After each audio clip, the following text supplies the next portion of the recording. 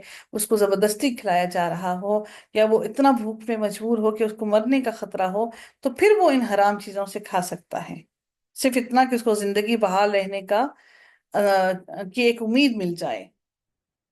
تو ادروائز ان تمام جگہوں سے کھانا ہم سب پر حرام ہے۔ یسألونک ماذا، وہ آپ سے پوچھتے ہیں کہ ان کے لیے کیا حلال کیا گیا ہے۔ اے نبی آپ کہہ دیں تمہارے لیے پاک چیزیں حلال کر دی گئی ہیں، اور شکاری جانوروں میں سے جو تم نے سدھا رکھے ہیں، جنہیں تم شکاری بنانے والے ہو، تم انہیں سکھاتے ہو اس میں سے جو اللہ تعالیٰ نے تمہیں سکھایا۔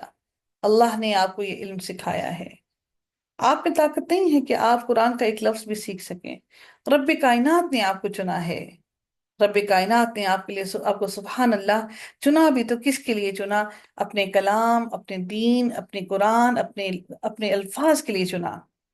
رب کائنات ارشاد فرماتے ہیں کہ اللہ تعالیٰ نے تمہیں سکھایا ہے یہ علم۔ جنہیں تم شکاری بنانے والے ہو تم انہیں سکھاتے ہو، تمہیں لگتا ہے تم ان کو سکھاتے ہو، اور اس میں سے سکھاتے ہو جو تمہیں اللہ تعالیٰ نے سکھایا۔ چنانچہ جو وہ تمہارے لیے پکڑ رکھیں اس میں سے کھاؤ، یعنی کہ شکاری جانور کو، کتے کو آپ نے چھوڑا یا تو اس نے آپ کے لیے پکڑ کے رکھا تو اس میں سے تم کھاؤ، اور اس پر اللہ تعالیٰ کا نام ذکر کرو، یعنی کہ جب آپ اس جانور کو چھوڑتے ہیں یا آپ شکار کے لیے آپ بندوق سے بھی گولی چلاتے ہیں یا چھرا چلاتے ہیں تو اس سے پہلے آپ نے اللہ کا نام یعنی کہ بسم اللہ کہہ دینا لازم ہے۔ اگر آپ بسم اللہ رہ کر نہیں کرتے اور وہ آپ کے وہاں تک پہنچنے سے پہلے پہلے ہی وہ جانور مر جاتا ہے تو وہ آپ پر حرام ہے۔ تو شکار کرنے سے پہلے بسم اللہ پڑھنا لازم ہے۔ واتقوا اللہ، اور اللہ تعالیٰ سے ڈرتے رہو، بلا شبہ اللہ تعالیٰ بہت جلد حساب لینے والا ہے۔ یہ اللہ نے کیوں کہا اللہ سے ڈرتے رہو؟ اس لیے کہ شکار بڑی مشکل سے کرتا ہے۔ اس کے اگر وہ بھول گیا، نہیں بسم اللہ پڑھی، تو اس نے کہا چلو کوئی بات نہیں، مشکل سے شکار ملا، ہم کھا لیتے ہیں، خیر ہے، لیکن اللہ کا نام نہیں لیا تو حرام ہو گیا۔ الیوم احل لکم الطیبات، آج تمہارے لیے پاک چیزیں حلال کر دی گئی ہیں، اور اہل کتاب کا کھانا تمہارے لیے حلال ہے۔ کیونکہ اہل کتاب بھی اسی طرح ذبح کرتے ہیں جیسے مسلمانوں کو ذبح کرنے کا حکم ہے، ان کا ذبیح بھی ہماری ذبیح کی طرح ہے، اور تمہارا کھانا ان کے لیے حلال ہے۔ اور مومن پاک دامن عورتیں اور ان لوگوں میں سے پاک دامن عورتیں جو تم سے پہلے کتاب دیے گئے، جب تم ان کے مہر انہیں ادا کر دو، یعنی کہ اہل کتاب کی بھی عورتیں تمہارے لیے حلال کر دی گئی ہیں، لیکن مہر کو ادا کرنے کے بعد عورت حلال ہے۔ انہیں نکاح میں لانے والے ہو، اعلانیہ بدکاری کرنے والے نہ ہو، اور نہ ہی چھپے دوست بنانے والے ہو، اور جو شخص ایمان کے ساتھ کفر کرے گا تو یقیناً اس کا عمل ضائع ہو گیا، اور وہی آخرت میں خسارہ اٹھانے والوں میں سے ہوگا۔ اے لوگو جو ایمان لائے ہو، جب تم نماز کے لیے اٹھو تو اپنے چہروں اور اپنے ہاتھوں کو کہنیوں تک دھو لو، اور اپنے سروں کا مسح کرو، اور اپنے پاؤں کو ٹخنوں تک دھو لو۔ اللہ نے سروں کا مسح کرنے کا کہا، ہمارے کانوں کا، ہماری گردن کا، ہمارے ہاتھوں کا، بازوؤں کا مسح کرنے کا حکم نہیں دیا۔ ہم جب مسح کرتے ہیں تو سارے کے سارے کانوں کا بھی مسح کر رہے ہوتے ہیں، انگلیاں بھی مسح کر رہے ہیں، اپنے گردن کا بھی مسح کر رہے ہیں، تو اللہ نے ان کا مسح کرنے کا حکم نہیں دیا۔ مسح کرنے کا اللہ نے طریقہ ہمیں بتا دیا، اور پھر اللہ تعالیٰ نے فرمایا کہ اور پاؤں کو ٹخنوں تک دھو لو۔ اب مسح سر کا کیوں کیا جا رہا ہے؟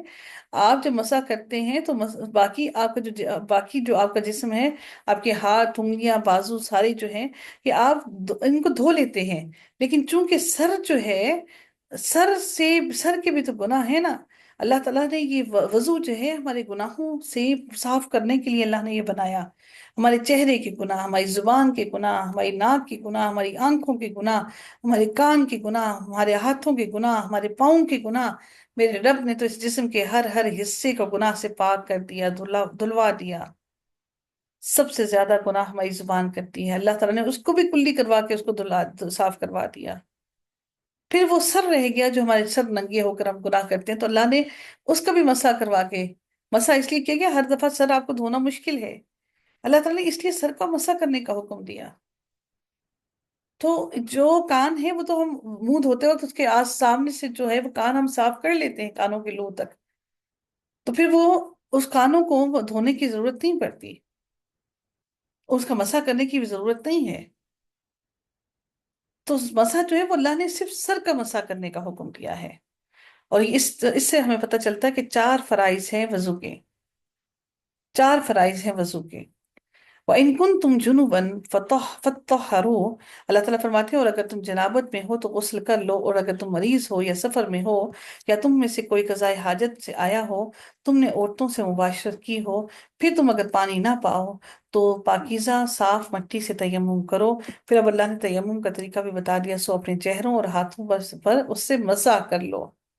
اللہ تعالیٰ ارادہ نہیں رکھتا کہ وہ تم پر کوئی تنگی کرے، لیکن وہ ارادہ رکھتا ہے کہ تمہیں پاک کرے، اور تاکہ تم پر اپنی نعمت پوری کر دے، تاکہ تم شکر ادا کرو اور اپنے اوپر اللہ تعالیٰ کی نعمت کو یاد کرو، اور اس کے عہد کو بھی جو اس نے تم سے مضبوط باندھا تھا کہ تم اللہ کے ساتھ کسی کو شریک نہیں ٹھہراؤ گے۔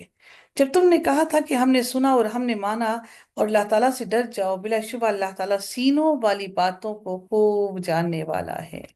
جو سینوں میں تم نے بھید چھپا رکھے ہیں اس کو تمہارا رب خوب جانتا ہے۔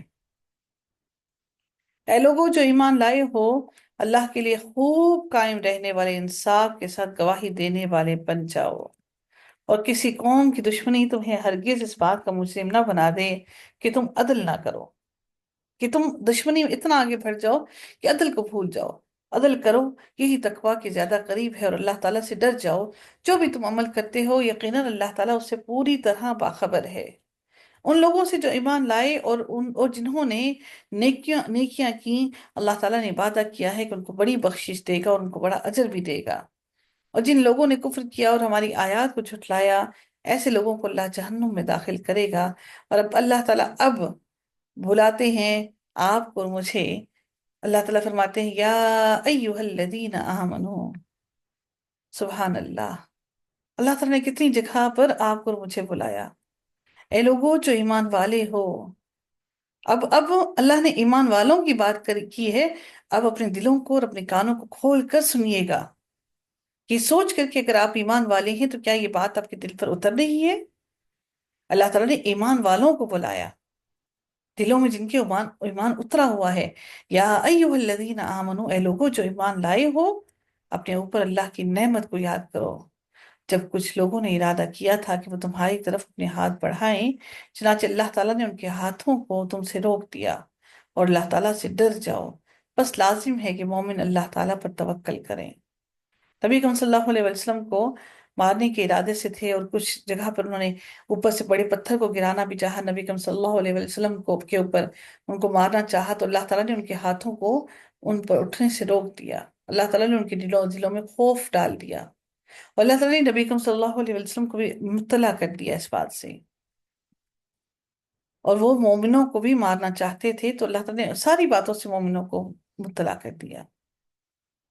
تو ہمیں بھی سوچ لینا چاہیے کہ اللہ تعالیٰ ہمیں کتنی جگہوں سے بچاتا ہے، جب بہت سے لوگ ہمیں گرانے، ہمیں ختم کرنے اور ہمیں نقصان پہنچانے کے در پر ہوتے ہیں۔ وَاتَّقُوا اللَّهَ وَعَلَى اللَّهِ فَلْيَتَوَكَّلِ الْمُؤْمِنُونَ، بس مومنوں کو چاہیے کہ وہ اللہ پر ہی توکل کریں۔ اور بلا شبہ یقیناً اللہ تعالیٰ نے بنی اسرائیل سے پختہ عہد لیا تھا، اور ہم نے ان میں سے 12 کو سردار مقرر کیا، اور اللہ تعالیٰ نے کہا کہ میں بلا شبہ تمہارے ساتھ ہوں، اگر تم نے نماز قائم کی اور زکوٰۃ ادا کی، اور میرے رسولوں پر ایمان لائے اور ان کو قوت دی، اور اللہ تعالیٰ کو قرض حسنہ دیا۔ اللہ کو قرض حسنہ دینا کیا ہے؟ کہ آپ کسی غریب کو جب قرض دیتے ہیں اور اس کی وسعت تک اس کو چھوڑ دیتے ہیں، اس کے لیے آسانی پیدا کر دیتے ہیں، وہ قرض حسنہ ہے۔ اور وہ پھر قرض اگر وہ نہ ادا کر سکے اور پھر آپ اس قرض کو اگر معاف کر دیں، تو اللہ تعالیٰ روز قیامت تک اس قرض کو بڑھا بڑھا کر تمہیں اس کا فائدہ اور نفع دیتا رہے گا، اور تمہاری برائیوں کو بھی ساتھ تم سے دور کرتا رہے گا۔ لا اکفرن عنکم سیئاتکم، تو میں ضرور تمہارے گناہ تم سے دور کروں گا۔ ایک وہ گناہ جو ہم نے کر لیے اللہ تعالیٰ ان کو معاف کر دے گا، اور دوسرے اللہ تعالیٰ ہمارے اور ہمارے گناہوں کے درمیان ایک فاصلہ کر دے گا، ہم گناہوں کی طرف ہمارا دل لپکے کا ہی نہیں، اور تمہیں ضرور و ضرور جنتوں میں داخل کروں گا جن کے نیچے نہریں بہتی ہیں، چنانچہ اس کے بعد بھی تم میں سے جس نے کفر کیا تو یقیناً وہ سیدھی راہ سے بھٹک گیا۔ اللہ تعالیٰ فرماتے ہیں کہ ان کے اپنا معاہدہ توڑنے کی وجہ سے ہم نے ان پر لعنت کی، اور ہم نے ان کے دلوں کو سخت کر دیا کہ وہ کلام کو اس کی جگہ سے بدل دیتے ہیں، جو اللہ تعالیٰ نے انہیں نصیحت کی ہے اس کے ایک حصے کو وہ بھلا بیٹھے ہیں۔ ان میں سے تھوڑے لوگوں کے سوا اور آپ ہمیشہ ان کی کسی نہ کسی خیانت سے آگاہ ہوتے رہیں گے۔ اللہ تعالیٰ ان کو بار بار نبی کریم صلی اللہ علیہ وسلم کو آگاہ کرتا رہا ہر بات سے۔ اللہ تعالیٰ فرماتے ہیں چنانچہ آپ ان کو معاف کرتے اور ان سے درگزر کریں، یقیناً اللہ تعالیٰ احسان کرنے والوں سے محبت کرتا ہے۔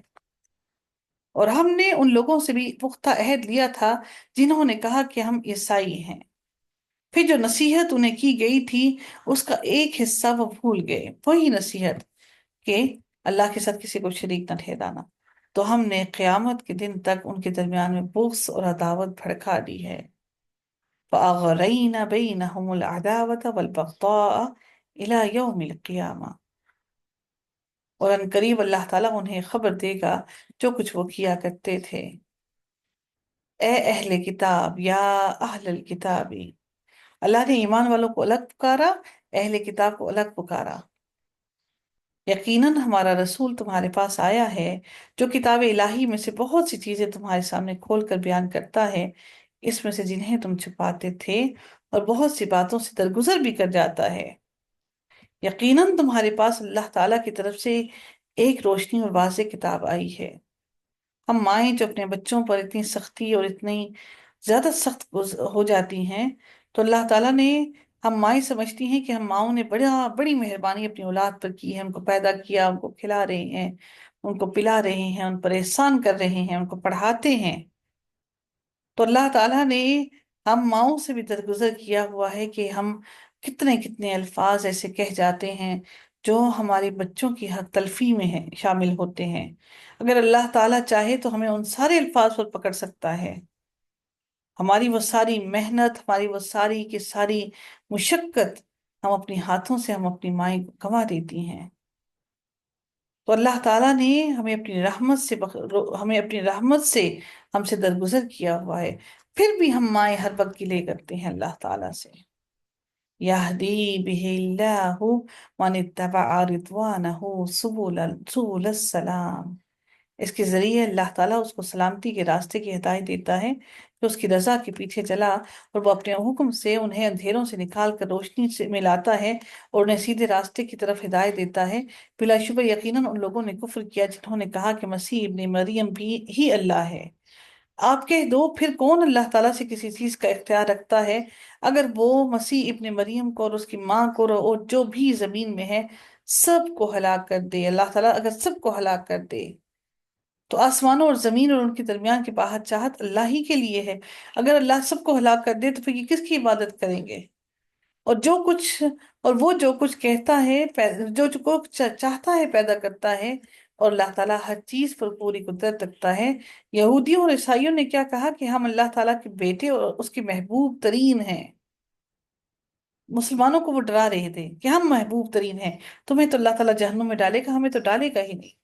اے نبی آپ ان سے کہہ دیں وہ تمہارے گناہوں پر، پھر تو اگر تم محبوب اس کے بیٹے ہو اور اس کے محبوب ہو تو پھر وہ تمہیں تمہارے گناہوں کی سزا کیوں دیتا ہے؟ ہم اللہ کے غلام ہیں، ہم اس کے بندے ہیں، بلکہ تم بھی انسان ہو ان میں سے جو اس نے پیدا کیے۔ اللہ جس کو چاہتا ہے بخش دیتا ہے اور جس کو چاہتا ہے وہ عذاب دیتا ہے۔ آسمانوں اور زمین کی بادشاہ تو میرے رب کے لیے ہے، اور اسی کی طرف ہم سب کو لوٹ کر جانا ہے۔ پھر اللہ تعالیٰ اہل کتاب کو پکارتے ہوئے بلاتے ہوئے کہتے ہیں، اے اہل کتاب، یقیناً رسولوں کے ایک وقفے کے بعد تمہارے پاس ہمارا رسول آ گیا جو تمہارے لیے کھول کر بیان کرتا ہے۔ نبی کریم صلی اللہ علیہ وسلم اور حضرت عیسیٰ علیہ السلام کے درمیان تقریباً 540 سے 46 سالوں کا تقریباً وقفہ تھا۔ تو اللہ تعالیٰ نے اس لیے فرمایا کہ یقیناً ایک وقفے کے بعد ہم نے رسول کو بھیجا تمہارے درمیان میں،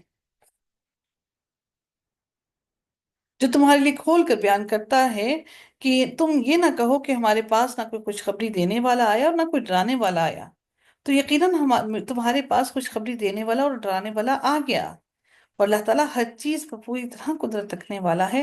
اور جب موسیٰ نے اپنی قوم سے کہا ہے میری قوم اپنے اوپر اللہ کی نعمت کو یاد کرو، جو جب اس نے تم میں سے انبیاء بنائے اور تمہیں بادشاہ بنایا، تمہیں وہ کچھ دیا جو جہانوں میں اس نے کسی کو نہیں دیا تھا۔ اے میری قوم، اس پاک زمین میں داخل ہو جاؤ، فلسطین کے علاقے میں، اس مقدس زمین میں جو اللہ تعالیٰ نے تمہارے لیے لکھ دی ہے، اور اپنی پیٹھوں پر نہ پھر جاؤ، ورنہ تم خسارہ اٹھانے والے ہو کر پلٹو گے۔ ان لوگوں نے کیا کہا؟ قالوا یا موسیٰ، اے موسیٰ، بلا شبہ ہم اس میں ایک جابر قوم ہے۔ امالقہ جو ہے وہاں پر یہ جو علاقہ تھا، یہاں پر امالقہ اور وہاں پر اس کی قوم جو ہے وہاں پر آباد تھی، تو ان کو کیونکہ وہ غلامی کے علاقے سے آئے تھے، غلامی ان کے دل میں ابھی بھی بسی ہوئی تھی اور ڈر اور خوف ان کے دلوں میں تھا، تو انہوں نے کہا، اس میں کیا کہا کہ آ، انہوں نے کہا کہ ہم یہاں پر جب داخل ہوں گے، تو اللہ تعالیٰ نے فرمایا کہ یہاں پر انہوں نے کہا کہ یہاں پر اس علاقے میں داخل ہو جاؤ، تو انہوں نے کیا کہا؟ ہم ہرگز یہاں پر داخل نہیں ہوں گے یہاں تک کہ وہ خود وہاں سے نکل جائیں۔ چنانچہ اگر وہ خود وہاں سے نکل جائیں تو یقیناً ہم وہاں پر داخل ہو جائیں گے، جیسے وہ اللہ پر احسان کر رہے ہوں اس بستی میں جا کر۔ ان لوگوں میں سے دو آدمیوں نے کہا جن کے دلوں میں اللہ تعالیٰ کا ڈر اور خوف تھا، جن کو اللہ تعالیٰ نے اپنے ڈر اور خوف سے انعام کیا تھا، یہ اللہ تعالیٰ نے اگر آپ کے دلوں میں اپنا خوف اور ڈر ڈالا ہے تو یہ اللہ کا آپ پر اور مجھ پر انعام ہے اس کا۔ ان پر دروازے سے داخل ہو جاؤ، پھر جب تم اس سے داخل ہو جاؤ گے تو یقیناً تم ہی غالب ہونے والے ہو، اور اللہ تعالیٰ پر ہی توکل کرو اگر تم مومن ہو۔ اگر آپ کو معلوم ہو کہ یروشلم کے اندر بھی جو علاقہ ہے وہ اس کے باہر، مطلب علاقے کے اندر داخل ہونے سے پہلے ایک باؤنڈری اور ایک گیٹ ہے، جس کے اندر آگے اندر پورا علاقہ ہے۔ اب جس طرح سے سوسائٹیز بنتی ہیں تو سوسائٹی نے باؤنڈری بنائی ہوتی ہے، اس سوسائٹی کے اندر انٹر ہونے کے لیے انہوں نے مین انٹرنس گیٹ بنایا ہوا ہوتا ہے، اس کے اندر کا سارا علاقہ اس سوسائٹی کا ہوتا ہے۔ تو پہلے بھی ایسا ہی تھا کہ انہوں نے کسی علاقے کے اندر جب داخل ہوتے تھے تو انہوں نے ایک باؤنڈری بنائی ہوتی تھی باہر، اور انہوں نے ایک باہر بہت بڑا سا دروازہ بنایا ہوتا تھا۔ تو یہ چیزیں آج جو باؤنڈریز بنائی ہیں سوسائٹیز کے اندر، یہ چیزیں وہاں سے ہی چلی آ رہی ہیں۔ تو یہاں پر دروازے سے داخل ہونے کا مقصد اگر آپ لوگ یوٹیوب پر سرچ کریں تو انشاءاللہ آپ کو مل جائے گا کہ کس طرح سے پہلے یروشلم کے اندر آج بھی وہ دروازے آج بھی موجود ہیں، اور اس کے اندر پورا علاقہ ہے۔ ٹھیک ہے؟ تو اللہ تعالیٰ نے اس لیے انہوں نے جو دو لوگ راسخ ہے جن کو اللہ تعالیٰ نے اپنا ڈر اور خوف ڈالا تھا، انہوں نے کہا کہ تم اس دروازے میں ایک دفعہ داخل تو ہو جاؤ، یقیناً تم ہی غالب ہونے والے ہو، اور اللہ تعالیٰ پر ہی توکل کرو اگر تم مومن ہو، پہلے کوشش تو کرو۔ انہوں نے آگے سے جواب کیا، قالوا یا موسیٰ انا لن ندخلها ابدا ما داموا فيها فاذهب انت وربك۔ اتنی اللہ نے ان پر عنایتیں کی تو انہوں نے آگے سے جواب کیا دیا کہ بے شک ہم اس وقت تک ہرگز اس میں داخل نہیں ہوں گے جب تک وہ لوگ وہاں پر موجود ہیں، سو تم اور تمہارا رب جاؤ اور دونوں جا کر وہاں پر لڑو، یہاں یقیناً ہم تو یہاں بیٹھنے والے ہیں، ہم یہاں بیٹھ کر دیکھیں گے، اور پھر اگر تمہیں فتح مل گئی تو پھر ہم اس بستی میں داخل ہو جائیں گے۔ حضرت موسیٰ علیہ السلام نے پھر اللہ سے التجا کی، کہا قال ربی، اے میرے رب، انی لا املک الا نفسی، یقیناً میں اپنی ذات اور اپنے بھائی کے سوا کسی بات پر اختیار نہیں رکھتا، سو تو ہمارے اور اس ظالم قوم کے درمیان میں، اس ہمارے درمیان اور اس ظالم قوم کے درمیان، اس فاسق قوم کے درمیان علیحدگی کر دے۔ اب بالکل مایوسی کے عالم میں حضرت موسیٰ علیہ السلام نے یہ کہا۔ اللہ تعالیٰ نے کہا پھر وہ زمین ان پر 40 سال تک حرام کی گئی، وہ 40 سال تک اس زمین کے اندر داخل نہیں ہو سکے۔ پھر یہ لوگ زمین میں بھٹکتے رہیں گے، چنانچہ آپ نافرمان قوم پر غم نہ کریں۔ اور انہیں آدم کے دو بیٹوں کا پھر اب اللہ تعالیٰ واقعہ سناتے ہوئے فرماتے ہیں کہ وہ برحق واقعہ بھی پڑھ کر سنائیے حابیل اور قابیل کا، کہ جب ان دونوں نے قربانی پیش کی تو ان دونوں میں سے ایک کی قربانی قبول کی گئی اور دوسرے کی قربانی قبول نہ کی گئی، تو دوسرے نے کہا میں ضرور تجھے قتل کر دوں گا۔ اس نے جواب دیا کہ بے شک اللہ تعالیٰ تو صرف متقیوں ہی سے قبول کرتا ہے، یقیناً اگر تو نے میری جانب اپنا ہاتھ بڑھایا تاکہ تو مجھے قتل کر دے تو میں اپنا ہاتھ تیری طرف بڑھانے والا نہیں کہ میں تجھے قتل کر دوں۔ یقیناً میں اللہ تعالیٰ سے ڈرتا ہوں، یقیناً میں ارادہ رکھتا ہوں کہ میرا اور اپنا گناہ لے کر تو تم لوٹو، یعنی کہ جو قتل کرنے والا ہے وہ نہ صرف اپنے سارے گناہ لے کر لوٹے گا اللہ کی طرف، بلکہ جس کو اس نے قتل کیا اس کے بھی سارے گناہ اسی کے ذمے ہوں گے، پھر تم آگ والوں میں سے ہو جاؤ، اور ظالموں کی یہی سزا ہے۔ چنانچہ اس کے نفس نے اس کے لیے اس کے بھائی کے قتل کو پسندیدہ بنا دیا، تو اس نے اپنے بھائی کو قتل کر ڈالا، چنانچہ وہ خسارہ اٹھانے والوں میں سے ہو گیا۔ فَبَعَثَ اللَّهُ غُرَابًا، پھر اللہ تعالیٰ نے ایک کوا بھیجا جو زمین کو ریتتا تھا، تاکہ وہ اسے دکھائے کہ کیسے وہ اپنے بھائی کی لاش چھپائے۔ اب وہ پریشان ہو گیا، اس سے پہلے کسی کی ڈیتھ نہیں ہوئی تھی، اب وہ کہاں چھپائے اس لاش کو؟ اس نے کہا، ہائے افسوس میری بربادی، کیا میں اس سے عاجز ہو گیا کہ اس کبے کو ایمانت ہو جاؤں تو میں اپنے بھائی کی لاش کو چھپا دوں؟ چنانچہ وہ شرمندہ ہونے والوں میں سے ہو گیا۔ اسی وجہ سے ہم نے بنی اسرائیل پر لکھ دیا کہ یقیناً جس شخص نے کسی جان کو بغیر کسی جان کے بدلے قتل کیا، یعنی کہ قصاص کے بغیر ہی اس نے ایسے ہی کسی کو قتل کر دیا بے قصور، یا زمین میں فساد کے بغیر قتل کیا، تو گویا اس نے تمام انسانوں کو قتل کر دیا، اور جس نے کسی ایک جان کو زندہ کیا تو گویا اس نے تمام انسانوں کو زندہ کیا۔ اور بلا شبہ یقیناً ان کے پاس ہمارے رسول واضح دلائل لائے تھے، پھر بے شک اس کے بعد بھی ان میں سے اکثر لوگ زمین میں یقیناً حد سے بڑھنے والے ہیں۔ اور یہ جو حضرت آدم علیہ السلام کا بیٹا جس نے اس کو اپنے بھائی کو قتل کیا، پھر حضرت آدم علیہ السلام نے اس کو اپنے سے الگ کر دیا اور اپنی باقی اولاد کو حکم دیا کہ وہ اس سے نہیں ملیں گے، تو وہ پہاڑ کے دوسرے حصے میں وہ رہتے تھے، اور وہ ہر وقت میوزک، چونکہ وہ شیطان کے رستوں میں بہت چل رہے تھے، میوزک سننا، ٹھٹھے اڑانا، ہنسی مذاق کرنا، تو ان لوگوں میں یہ بات بہت عام تھی۔ تو حضرت آدم علیہ السلام کی وفات کے بعد ان لوگوں نے یہ سوچا کہ وہاں سے ہمیں اس سائڈ سے اتنی آوازیں آتی ہیں، تو کیوں نہ ہم ایک دفعہ جا کر دیکھیں۔ اس طرف جانے سے قبل انہوں نے میوزک کو بھی ایجاد کیا، تو انہوں نے جب وہ اس سے قبل وہاں پر جانے سے قبل جو حضرت آدم علیہ السلام کی اولاد حضرت آدم علیہ السلام کے ساتھ تھی، اس سے قبل وہ سب کے سب ہدایت پر تھے، لیکن جب وہ اپنے اس بھائی کی طرف، اس کے رشتہ داروں کی طرف، جب وہ پہاڑ کے دوسری طرف گئے، تو ان لوگوں نے جب ان کو دیکھا تو ان لوگوں نے بھی وہ ساری چیزیں اپنانا شروع کر دی، اور پھر مسلمانوں جو آم، آدم علیہ السلام کی جو اولاد تھی ان کے درمیان میں خرابیاں پیدا ہونا شروع ہو گئی۔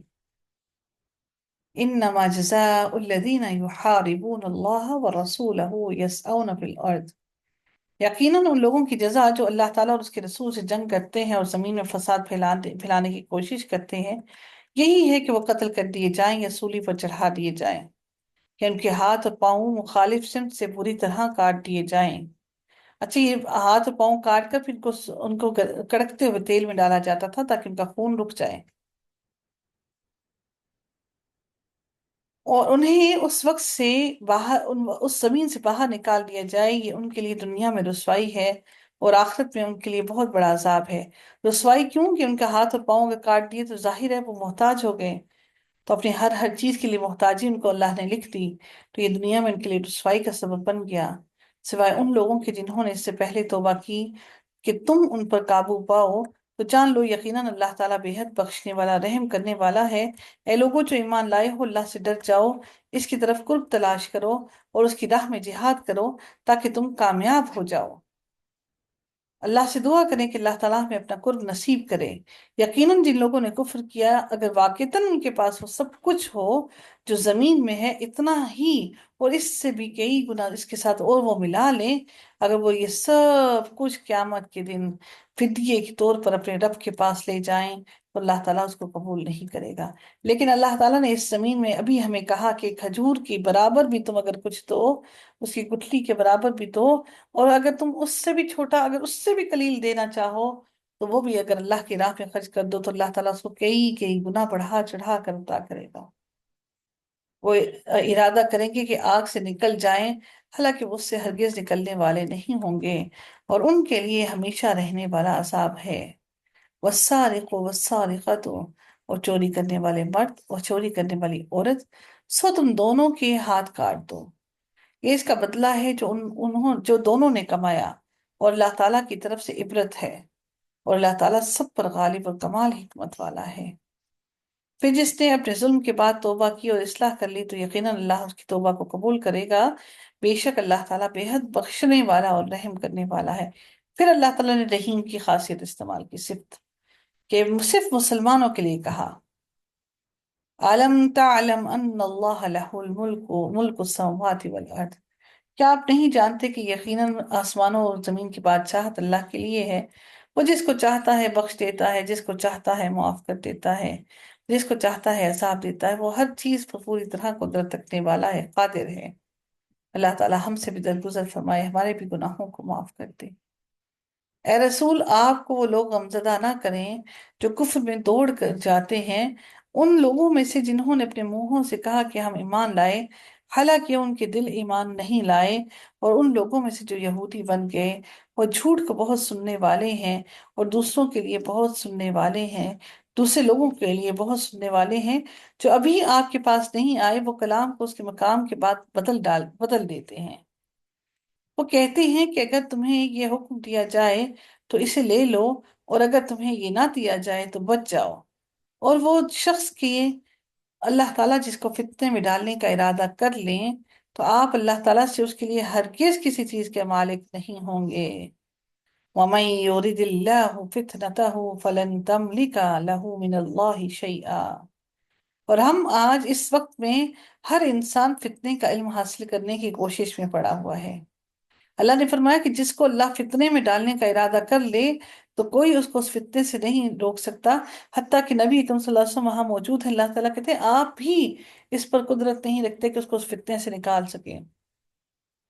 یہ وہ لوگ ہیں وہ لوگ ہیں کہ اللہ تعالیٰ نے ارادہ نہیں کیا کہ ان کے دلوں کو پاک کرے۔ اللہ اکبر!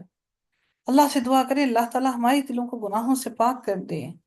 ان کے لیے دنیا میں رسوائی ہے اور آخرت میں ان کے لیے بہت بڑا عذاب ہے۔ وہ جھوٹ کو بہت زیادہ سننے والے ہیں اور حرام کو بہت کھانے والے ہیں۔ اگر وہ آپ کے پاس آئیں تو آپ ان کے درمیان فیصلہ کریں یا ان سے اعراض کر لیں، اور آپ ان سے اعراض کریں تو وہ آپ کو کچھ بھی نقصان نہ پہنچا سکیں گے، اور اگر آپ فیصلہ کریں تو ان کے درمیان انصاف کے ساتھ فیصلہ کریں، یقیناً اللہ تعالیٰ انصاف کرنے والوں کو پسند کرتا ہے۔ نبی اکرم صلی اللہ علیہ وسلم کو اللہ نے کہا کہ آپ کی مرضی پہ ڈیپینڈ کرتا ہے، آپ ان اہل کتاب اور یہودیوں اور عیسائیوں اور کافروں کے بارے میں اگر فیصلہ کرنا چاہیں تو تب بھی آپ کر سکتے ہیں، اگر نہ بھی کرنا چاہیں تو آپ پر لازم اور زبردستی نہیں کہ آپ ان کے درمیان لازمی ہی فیصلہ کریں، لیکن جب فیصلہ کریں تو آپ کو جب وہ منصف بنائیں تو آپ ان کو مکمل صحیح اللہ تعالیٰ کے حکم کے مطابق ہی ان کے درمیان فیصلہ کریں، ان کے ساتھ کوئی بھی فیصلہ کرنے میں ان کی حق تلفی نہ ہو۔ حالانکہ ان کے پاس تورات ہے جس میں اللہ تعالیٰ کا حکم ہے، پھر اس کے بعد بھی وہ منہ موڑ لیتے ہیں، اور وہ لوگ وہ لوگ مومن ہی نہیں۔ یقیناً ہم نے تورات نازل کی جس میں ہدایت و روشنی تھی، اسی کے مطابق اللہ کے فرما بردار انبیاء اللہ والے اور علماء ان لوگوں کے لیے فیصلہ کرتے تھے جو یہودی بنے، وہ بھی ان کتابوں کے مطابق ہی فیصلہ کرتے تھے، اس لیے انہیں کتاب اللہ کا محافظ بنایا گیا، اللہ نے ان کو محافظ بنایا تھا اپنی کتاب کا، اور وہ اس پر گواہ بھی تھے۔ چنانچہ تم لوگوں سے نہ ڈرو اور مجھ سے ڈرو، اور میری آیات کے بدلے تھوڑی قیمت نہ لو، اور جو اس کے مطابق فیصلہ نہ کریں جو اللہ تعالیٰ نے نازل کیا تو وہی لوگ کافر ہیں۔ اور ہم نے اس کتاب میں ان پر لکھ دیا تھا کہ بلا شبہ جان کے بدلے جان، آنکھ کے بدلے آنکھ، ناک کے بدلے ناک، اور کان کے بدلے کان، اور دانت کے بدلے دانت، اور زخموں کا بھی برابر بدلہ ہے۔ پھر جس نے اس قصاص